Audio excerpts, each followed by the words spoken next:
Hello friends, आप सभी का विनीस एकेडमी फॉर यूपी पीसीएस में वेलकम है। और हम लोग यहाँ पर देख रहे थे यूपी ट्रिपल एससी पीईटी 2022 का जो एग्ज़ाम होने वाला उसी के रिगार्डिंग हम लोग यहाँ पर तैयारी कर रहे थे। ठीक है, तो आज हम लोग देखेंगे एक टेस्ट पेपर देखेंगे, एक प्रैक्टिस पेपर देखेंगे।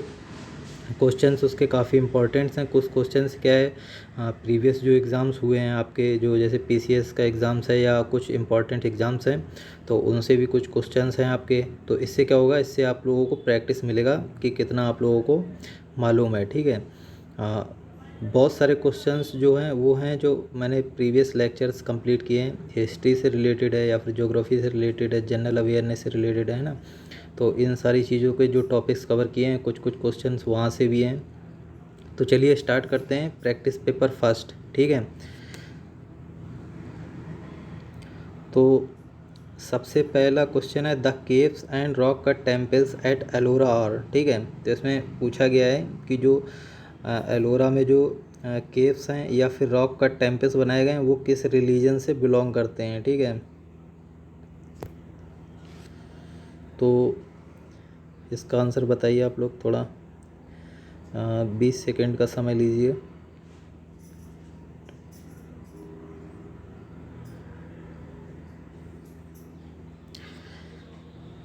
तो इसका आंसर होगा आपका डी लास्ट। ठीक है, डी लास्ट।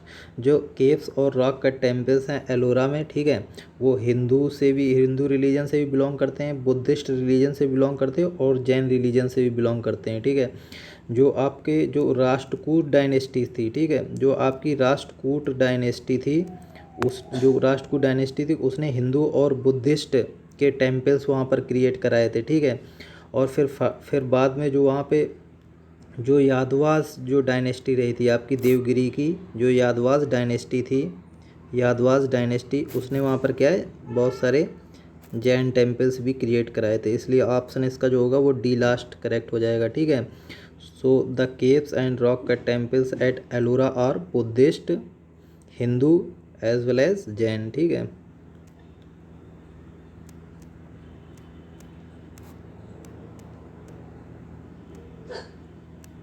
ठीक है, तो ऑप्शन डी इसका सही हो जाएगा। इसके बाद हम लोग नेक्स्ट क्वेश्चन देखते हैं। ये करंट अफेयर से रिलेटेड क्वेश्चन है और इसमें पूछा गया है total number of Ramsar sites in India. ठीक है, अभी रिसेंटली न्यूज़ में आप लोग देख रहे होंगे कि कंटिन्यूस रैमसर साइट्स का नंबर इंक्रीज़ होता चला जा रहा है। ठीक है, सबसे पहले लास्ट ईयर तक 49 था, उसके बाद काफ़ी कुछ इसमें इंक्रीज़ हुआ है। ठीक है, तो इसका आंसर बताइए।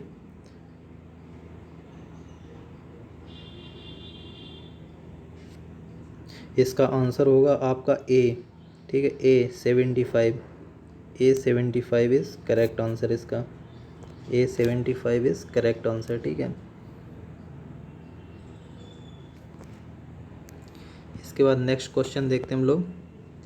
New York is located on the bank of river. ठीक है, इसमें पूछा गया है कि न्यूयॉर्क जो है, जो आपका यूनाइटेड स्टेट्स ऑफ अमेरिका का जो स्टेट है न्यूयॉर्क, ठीक है, वो किस रिवर्स पर लोकेटेड है। ठीक है,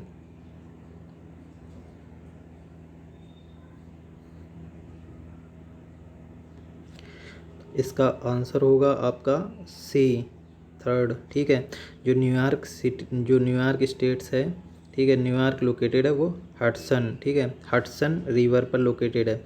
इसके साथ में ही जो पोटोमैक है आपकी, जो पोटोमैक है, इस पे आपका वाशिंगटन डीसी लोकेटेड है। ठीक है, वाशिंगटन डीसी।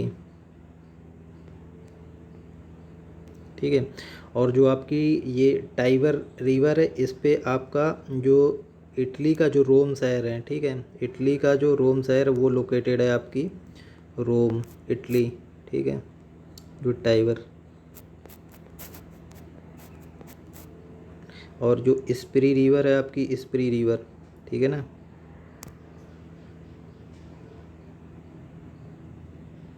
ये आपकी जर्मनी की रिवर है। ठीक है,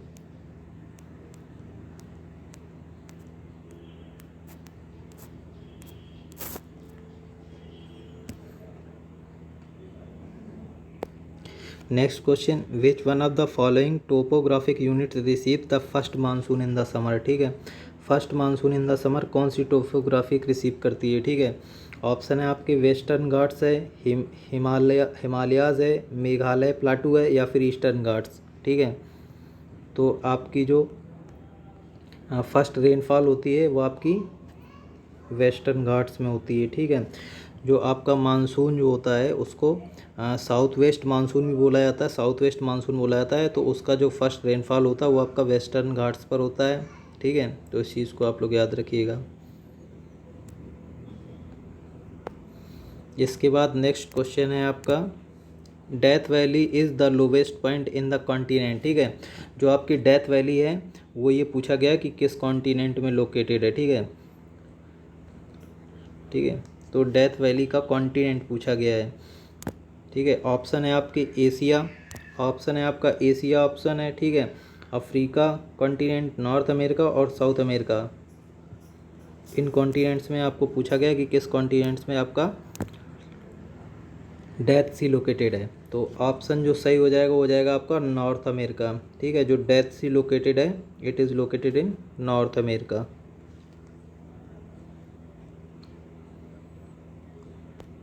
इसके बाद नेक्स्ट क्वेश्चन है आपका, the constitution of India recognises, ठीक है। कॉन्स्टिट्यूशन ऑफ इंडिया रिकॉग्नाइज करती है, ठीक है।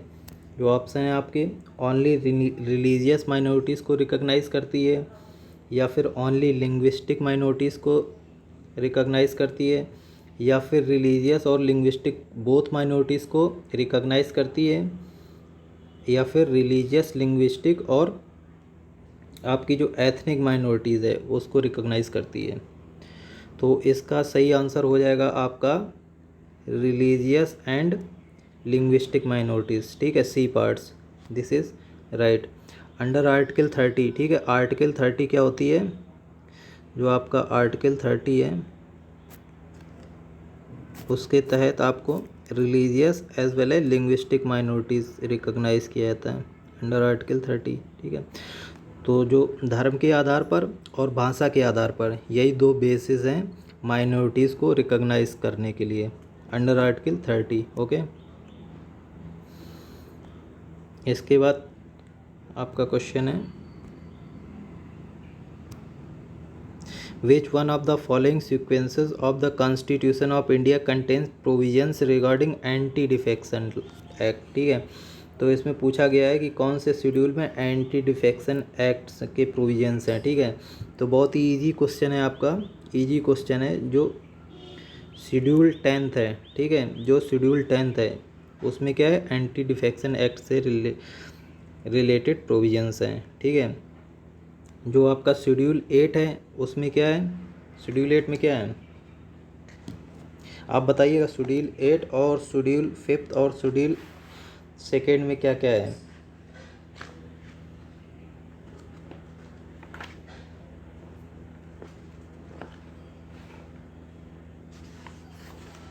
तो जो आपका शेड्यूल 8 है उसमें ऑफिशियल लैंग्वेजेस हैं सारी, ठीक है। जो आपका शेड्यूल 8 है उसमें ऑफिशियल लैंग्वेज हैं इंडिया की, जो 22 ऑफिशियल लैंग्वेज हैं इंडिया की उस वो शेड्यूल 8 में है। इसके बाद जो 5th शेड्यूल्स है, ठीक है, जो 5th शेड्यूल है वो है आपका रिलेटेड टू एडमिनिस्ट्रेशन ऑफ एससीज एंड एक्टीज़, ठीक है। जो शेड्यूल कास्ट वगैरह हैं या फिर शेड्यूल ट्राइब्स वगैरह हैं उनके एडमिनिस्ट्रेशन से रिलेटेड है आपका 5th शेड्यूल, ठीक है। हाँ, जो शेड्यूल एरियाज़ हैं या फिर आपके शेड्यूल ट्राइब्स एरियाज़ हैं, ठीक है, उनके एडमिनिस्ट्रेशन से रिलेटेड है आपका 5th शेड्यूल, ठीक है। SC and ST areas administration, ठीक है।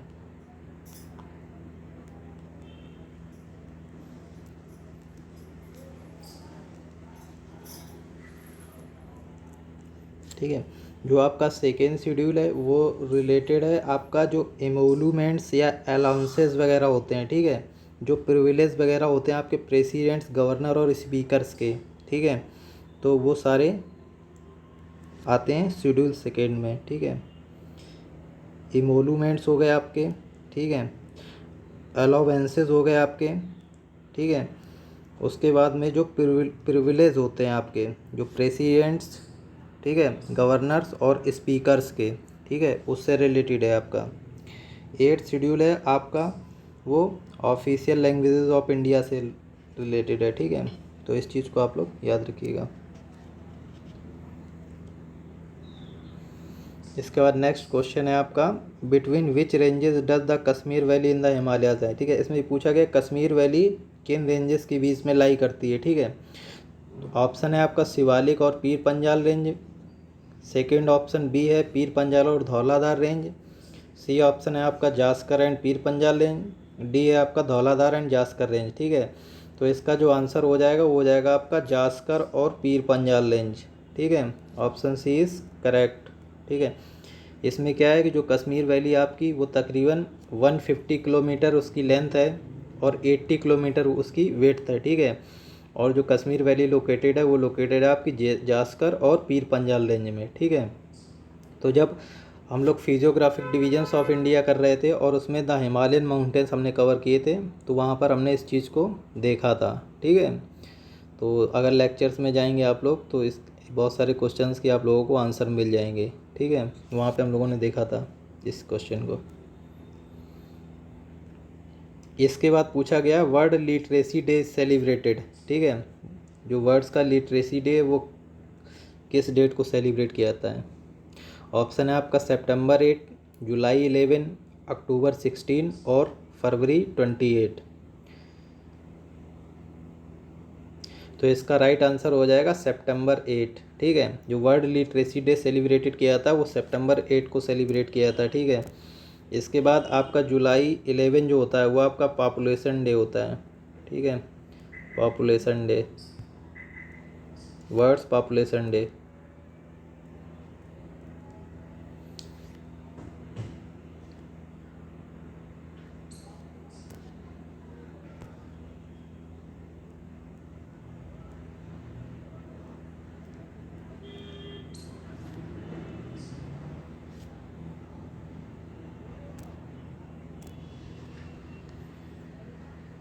जो आपका अक्टूबर 16 है, ठीक है, ये आपका जो अक्टूबर 16 है ये वर्ल्ड फूड डे से रिलेटेड रहता है, ठीक है, it is related to world food day, ठीक है।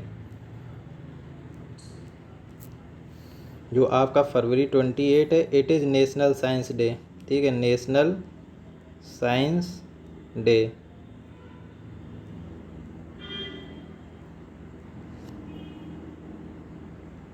World population day.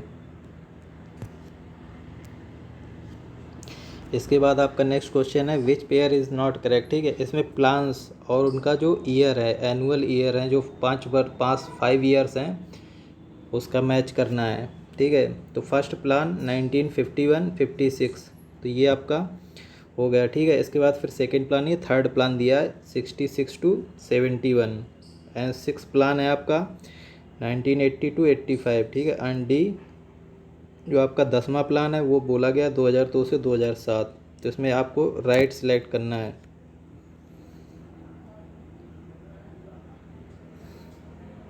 राइट ने इसमें नॉट करेक्ट पूछा गया, ठीक है, पूछा गया आपका नॉट करेक्ट कौन सा सही नहीं है, ठीक है। तो इसमें जो बी पार्ट है third plan it is wrong, ठीक है, ये वाला जो है आपका, ठीक है, ये आपका प्लान गलत है, ठीक है। जो थर्ड प्लान था वो था आपका 61 से 66, ठीक है, 61 से 66, ठीक है।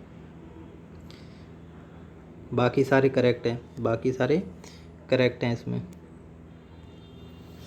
इसके बाद आपका next question the constituent assembly met for the first time, जो फर्स्ट कॉन्स्टिट्यूएंट असेंबली थी वो पहली बार कब मिली थी, ठीक है।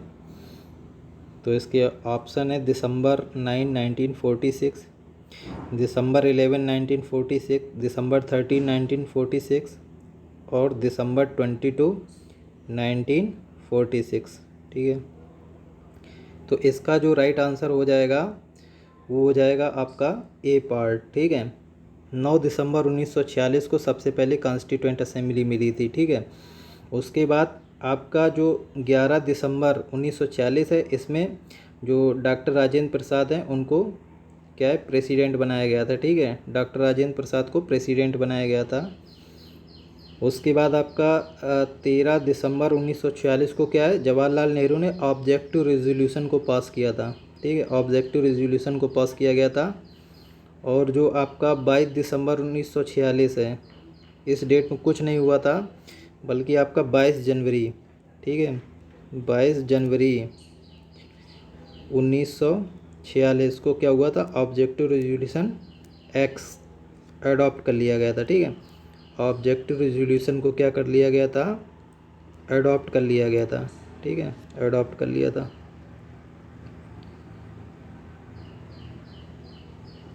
तो इस चीज़ को याद रखिएगा आप लोग। नेक्स्ट क्वेश्चन है आपका, फर्स्ट प्लान अडॉप्टेड। ठीक है, जो फर्स्ट प्लान था जो आपका 1951 से 56 में था, उसने किस मॉडल को अडॉप्ट किया था। ठीक है, तो लेविस फी मॉडल है, महालनोबिस मॉडल है, हेरोल्ड डोमर मॉडल है, और केनेसियन मॉडल है।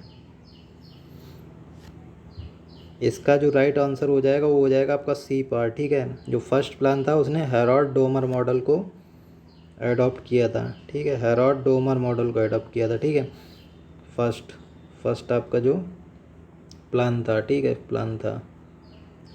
उसके बाद जो सेकेंड प्लान था उसने आपका प्रशांत चंद्रा महालनोबिस मॉडल को अडॉप्ट किया था। ठीक है, तो ये जो सेकेंड प्लान था आपका, सेकेंड प्लान था, उसमें ये प्रशांत चंद्रा महालनोबिस मॉडल को अडॉप्ट किया गया था। ठीक है,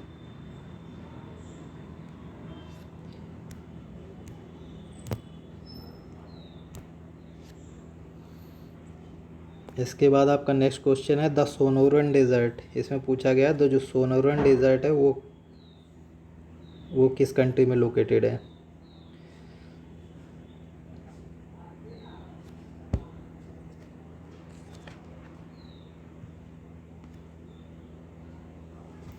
तो आपका जो सोनोरन डेजर्ट है, इसमें वैसे देखोगे तो आपका यूएसए में भी लोकेटेड है और मैक्सिको में भी लोकेटेड है। ठीक है, it is located in both. ठीक है, यूएसए में भी और मैक्सिको में। ठीक है, बट मैक्सिमम जो है, मैक्सिमम पार्ट आपका यूएसए में लोकेटेड है। ठीक है, मैक्सिमम।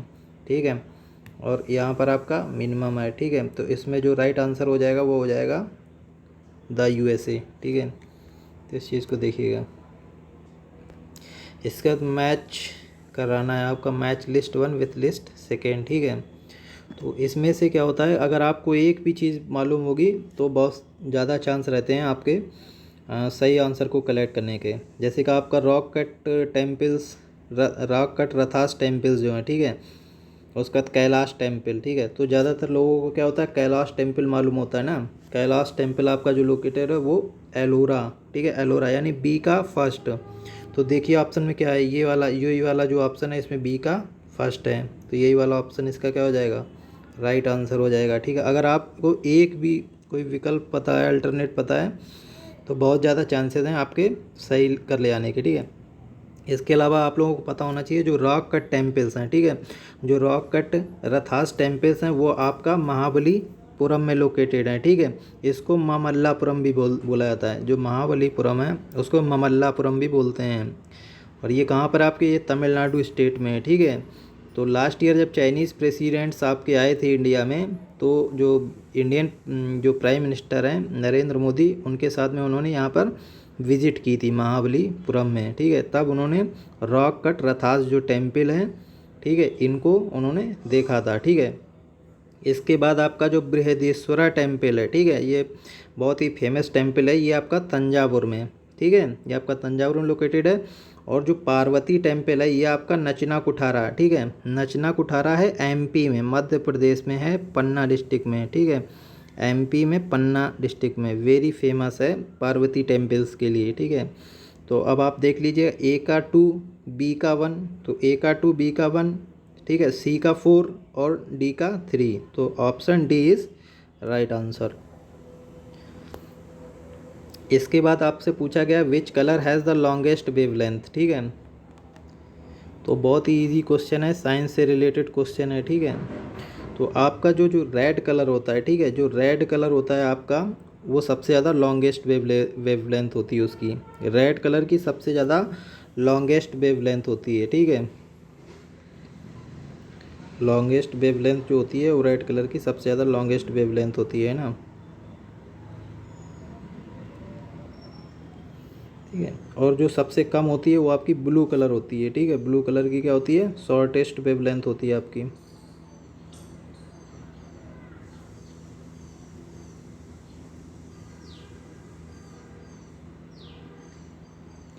रेड कलर की लॉन्गेस्ट वेवलेंथ होने की वजह से ही इसको क्या है, सिग्नल, जैसे कि आपका जो ट्रैफिक सिग्नल होता है या फिर आपका जो रेलवे वगैरह में जो सिग्नल होते हैं उसमें रेड लाइट को यूज़ किया जाता है, क्योंकि इसकी क्या होती है, वेवलेंथ बहुत ही ज़्यादा लंबी होती है, ठीक है। इसकी वजह से दूर से ही हमको दिखाई दे जाती है, ठीक है।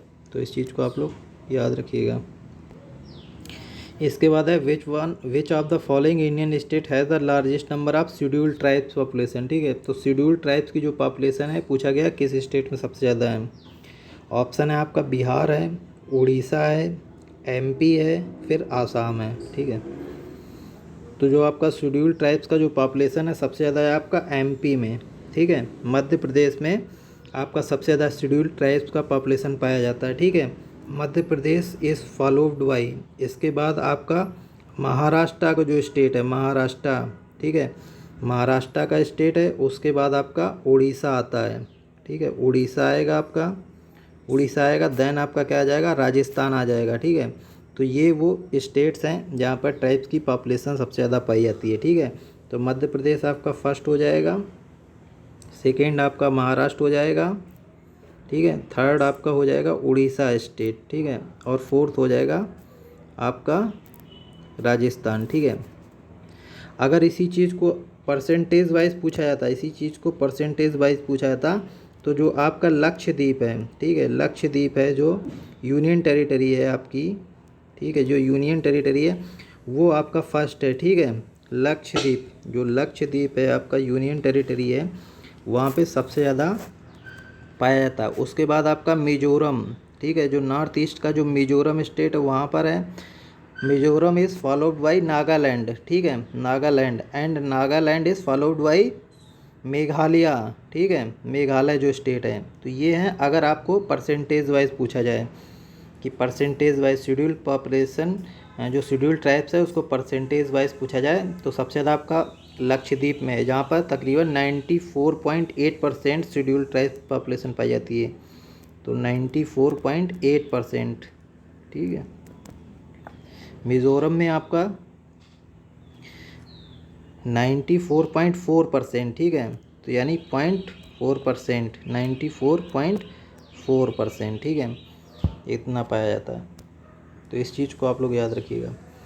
इसके बाद पूछी गई करेंसी, ठीक है। तो जो रियाल करेंसी होती है वो पूछी गई किस, जो रियाल करेंसी है वो किस कंट्री से बिलोंग करती है, ठीक है।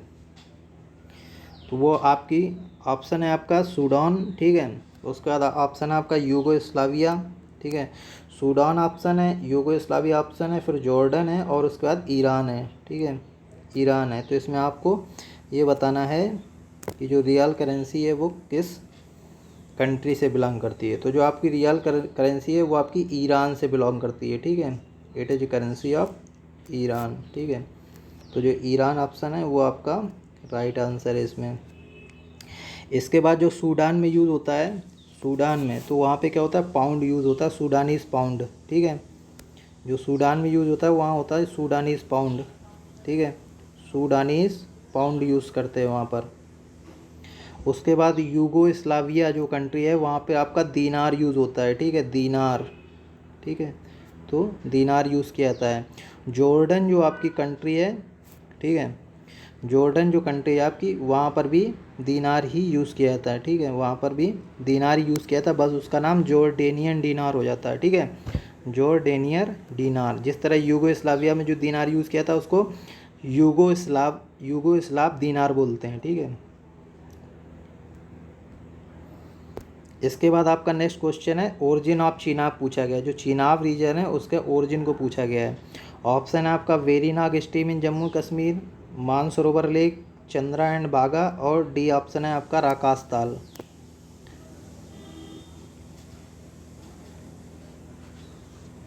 इसमें से आपको ओरिजिन ऑफ चिनाब पृथ्वी। तो आपका जो सी पार्ट है, ठीक है, चंद्रा और भागा, ठीक है, चंद्रा और भागा, ये आपका ऑप्शन सही हो जाएगा। ठीक है, जो चिनाब रिवर है वो आपकी चंद्रा और भागा, दो स्ट्रीम है ये आपकी, दो स्ट्रीम है आपकी ये हिमाचल प्रदेश में दो स्ट्रीम है, चंद्रा और भागा, उसी से मिलकर ये आपकी चिनाब रिवर बनती है। ठीक है, और आपका जो वेरीनाग स्ट्रीम से वहाँ से आपकी झेलम रिवर का ओरिजिन होता है। ठीक है, जो झेलम रिवर है उसका ओरिजिन होता है आपका वेरीनाग स्ट्रीम से। ठीक है, तो जब मैंने ड्रेनेज सिस्टम पढ़ाया है ना, ड्रेनेज सिस्टम ऑफ इंडिया पढ़ाया, और उसमें जब हिमालयन रिवर सिस्टम पढ़ाया है, तो मैंने सारी रिवर्स का ओरिजिन भी कंप्लीट कराया है। ठीक है, तो वहाँ पर मैंने बताया है, ये सारी चीज़ें मैंने वहाँ पर बताई हुई हैं। ठीक है, और ये क्वेश्चन जो है एग्ज़ाम्स में भी आया हुआ है। ठीक है, तो क्वेश्चन सारे यहीं से ही आएंगे। तो जो आपकी वेरीनाग स्ट्रीम है जम्मू कश्मीर में, वहाँ से आपका झेलम रिवर का ओरिजिन होता है। ठीक है, जो मानसरोवर लेक है वहाँ से आपकी इंडस रिवर का ओरिजिन होता है। ठीक है, इंडस रिवर ओरिजिनेट होती है जो आपकी मानसरोवर लेक है। ठीक है, और जो आपकी राकास ताल है वहाँ से आपका सतलुज रिवर जो है, सतलुज रिवर है उसका ओरिजिन होता है। ठीक है, तो जो सतलुज रिवर है उसका ओरिजिन आपका राकास ताल से होता है। राकास ताल मानसरोवर लेक के पास में ही है, एक लेक है। ठीक है, तो इस चीज़ को आप लोग याद रखिएगा। इसके बाद नेक्स्ट क्वेश्चन है, what was the Albert bill intended. ठीक है, जो एल्बर्ट बिल जो आपने देखा होगा जो कंट्रोवर्सी थी। ठीक है, एल्बर्ट बिल कंट्रोवर्सी के नाम से आपने इसको चीज़ को सुना होगा। ठीक है, तो उसमें पूछा गया है कि what was the Albert bill intended for. Albert bill का इंटेंशन क्या था, ठीक है, उसका उद्देश्य क्या था, ये आपको बताना है। तो ए पार्ट इस जो ए ऑप्शन है उसका है to remove racial discrimination in employment. ठीक है, एम्प्लॉयमेंट में रेशियल डिस्क्रिमिनेशन को ख़त्म कर। बी पार्ट है to enable Indian district magistrate and session जजेस टू ट्राई यूरोपियंस। ठीक है, भारतीय जो मजिस्ट्रेट्स हैं या सेशन जो जज हैं उनको, जो अंग्रेज हैं उन पे मुकदमा सुनने के लिए एबल कर देना, योग्य कर देना। To save Indians from racial humiliation. ठीक है, जो रेशियल जो ह्यूमिलिएशन का जो सामना करते हैं इंडियंस, उससे उनको बचाना। या फिर to change the method of recruitment in Indian civil services. ठीक है, जो इंडियन सिविल सर्विसेज में जो रिक्रूटमेंट्स का जो मेथड है उसको चेंज करना। तो ऑप्शन इसका राइट ऑप्शन हो जाएगा इसका आपका बी पार्ट। ठीक है, B part. Ilbert bill controversy हुई इसीलिए थी, उसमें इस बिल के अकॉर्डिंग जो इंडियन जो डिस्ट्रिक्ट मजिस्ट्रेट्स हैं, ठीक है, जो इंडियन डिस्ट्रिक्ट मजिस्ट्रेट्स हैं या फिर आपके जो सेशन जजेस थे जो इंडियंस थे, उनको ये पावर दे दी गई थी कि वो भी यूरोपियंस के ऊपर जो मुकदमे चल रहे हैं, जो ब्रिटिशर्स हैं उन पे सुनवाई कर सकते हैं। ठीक है, उनको इस योग्य बना दिया गया था कि वो भी ब्रिटिशर्स के ऊपर की केसों को सुन सकते थे। ठीक है, तो इसीलिए ये सारा कुछ कंट्रोवर्सी हो गया था, क्योंकि जो यूरोपियंस थे वो नहीं चाहते थे कि इंडियंस उनकी सुनवाई करे। ठीक है, कोई भी इंडियन जजेस उनकी सुनवाई करे। तो option B is right answer. इसके बाद आपका क्वेश्चन है, who among the following came to India at the instance of Sultan Mahmud of Ghazni. ठीक है, जो गजनी का जो सुल्तान महमूद था उसके इंसिस्टेंस होगा। ठीक है, इंसिस्टेंस पे कौन भारत में आया था। ठीक है, ये क्या है, ये ट्रैवलर्स थे, ऑल आर ट्रैवलर्स। ठीक है, अल मसूदी, अल बैरूनी, सुलेमान एंड अब्दुल हक। ठीक है, ये सारे ट्रैवलर्स हैं, और इनमें से वो कौन सा ट्रैवलर्स है जो महमूद ऑफ गजनी के कहने पर भारत आया था। ठीक है, तो इसका आंसर जो हो जाएगा वो हो जाएगा बी पार्ट। ठीक है, अल बरूनी जो था वो सुल्तान महमूद ऑफ गजनी के कहने पर भारत आया था। ठीक है, तो B is the right answer, B is the right answer. इसके बाद ये आपसे पूछेगा spherical shape of rain droplet is due to. ठीक है, जो बारिश की जो बूंद होती है उसकी जो स्फेरिकल शेप होती है वो किस वजह से होती है। ये साइंस से रिलेटेड क्वेश्चन है, वेरी इजी क्वेश्चन है। आपने 12th 11th में सारा जब सरफेस टेंशन पढ़ा होगा तो आपने वहाँ पर इस चीज़ को पढ़ा होगा। ठीक है, तो answer B is right answer. Surface tension की वजह से होता है स्फेरिकल शेप आपका रेन की ड्रॉपलेट का। ठीक है। रेन की ड्रॉपलेट्स का होगा, या फिर सॉप का बबल्स आपने पढ़ा होगा जब, जो सॉप बबल्स होते हैं उनका जो स्पेरिकल शेप होता है वो भी क्या होता है, सरफेस टेंशन की वजह से होता है। सो आप option B is right answer.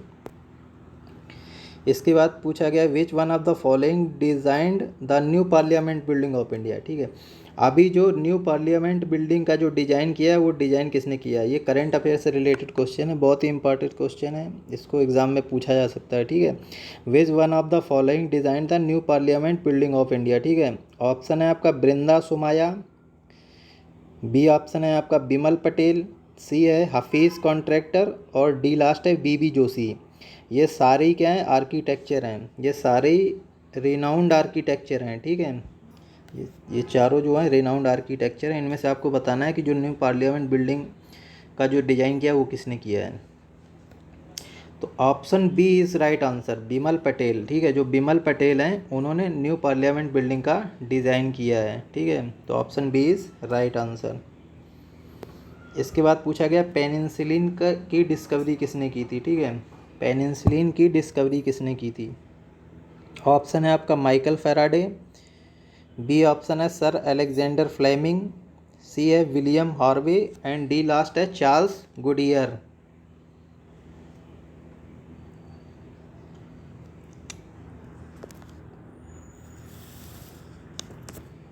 तो इसका जो राइट आंसर हो जाएगा वो हो जाएगा बी सेकेंड। ठीक है, जो सर अलेक्जेंडर फ्लेमिंग है, जो सर अलेक्जेंडर फ्लेमिंग है, इन्हीं ने ही पेनिसिलिन की खोज की थी। ठीक है, पेनिसिलिन की खोज की थी। ठीक है, जो आपके माइकल फेराडे हैं इन्होंने इलेक्ट्रोमैग्नेटिज्म और इलेक्ट्रोकेमिस्ट्री में बहुत सारा कंट्रीब्यूशन दिया था अपना। आपने फिजिक्स में पढ़ भी रखा होगा फेराडे लॉ। ठीक है, फेराडे लॉ। ठीक है, तो जो आपके माइकल फेराडे हैं इन्होंने इलेक्ट्रोमैग्नेटिज्म और इलेक्ट्रोकेमिस्ट्री से रिलेटेड बहुत ही ज़्यादा कंट्रीब्यूट किया था। ठीक है, इसके बाद आपके जो विलियम हार्वे हैं, ठीक है, जो विलियम हार्वे हैं ये आपके इंग्लैंड के फिजिशियन हुआ करते थे, और इनका जो कंट्रीब्यूशन रहा है वो आपका एनाटॉमी में कंट्रीब्यूशन रहा है और फिजियोलॉजी। ठीक है, William Harvey is related to anatomy and physiology, इस चीज़ को याद रखिएगा आप लोग। इसके बाद जो चार्ल्स गुडियर हैं आपके, जो चार्ल्स गुडियर हैं, ठीक है, इन्होंने वुल्कनाइज्ड रबर की डिस्कवरी की थी। ठीक है, तो वुल्कनाइज्ड रबर की डिस्कवरी की थी। तो अभी जो penicillin was discovered by, B option is right, sir Alexander Fleming. ठीक है, इसके बाद आपसे पूछा गया है one will not have to pass through the Suez canal while going from Bombay to. आपको कौन से प्लेस पे जाने के लिए स्वेज कैनाल को पार नहीं करना पड़ेगा। बॉम्बे से आपको इन चारों में से किस प्लेस पर जाने के लिए स्वेज कैनाल को पार नहीं करना पड़ेगा, ये पूछा है।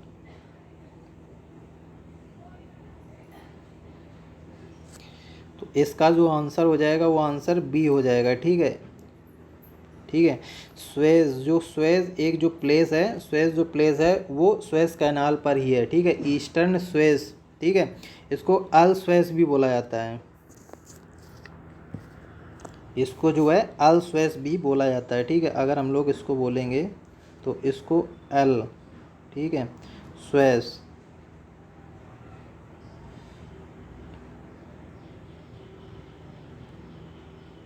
इसको अल स्वेज भी बोलते हैं। तो ये क्या है, east part of Suez canal, ये east part of Suez canal है। यहाँ पर पहुँचने के लिए आपको क्या है, स्वेज कैनाल को पार नहीं करना पड़ेगा। ठीक है, इसके अलावा जो आपका एलेक्जेंड्रिया है, ठीक है, इसके अलावा जो आपका एलेक्जेंड्रिया है, या फिर आपका पोर्ट साइड है, या फिर आपका जो बेंगाजी है, ठीक है, इन तीनों लोकेशन को पाने के लिए आपको क्या है, स्वेज कैनाल को पार करना पड़ेगा। ठीक है, ये ऑल थ्री प्लेसेस हैं आपके, ये क्या है, मेडिटेरेनियन कोस्ट के अलोंग लोकेटेड है। जो मेडिटेरेनियन सी है आपका उसकी कोस्ट के अलोंग लोकेटेड है। तो यहाँ पर पहुँचने के लिए, इन तीनों स्टेशनों पे पहुँचने के लिए आपको क्या, स्वेज कैनाल को पार करना पड़ेगा। So option B is right answer. इसके बाद पूछा गया the term bogie is associated. जो बॉगी टर्म है वो किससे एसोसिएटेड है। ऑप्शन है आपका टेनिस, बी ऑप्शन है आपका गोल्फ, सी ऑप्शन है बेसबॉल और डी ऑप्शन है बास्केटबॉल। तो जो टर्म बोगी होता है वो आपका गोल्फ से एसोसिएटेड होता है, ठीक है। तो B option is right answer. जो टर्म आपका बोगी होता है it is associated with golf, ठीक है।